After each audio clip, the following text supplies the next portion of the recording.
মানুষের ভালোবাসায় অভ্যস্ত হয়ে যাওয়াটা সত্যিই খুব ভয়ঙ্কর। কারণ হঠাৎ করে ওই ভালোবাসাটা না পেলে অথই জ্বলে পড়ে যেতে হয়।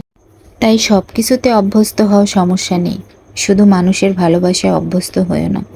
কারণ এই ভালোবাসা হারিয়ে গেলে আর ফিরে পাওয়া যায় না, তখন নিজেকে বড়ই অসহায় লাগে। তাই ভালোবাসো নিজেকে আর নিজের স্রষ্টাকে, যা কখনো হারাবে না, হারানোর কোনো ভয়ও থাকবে না।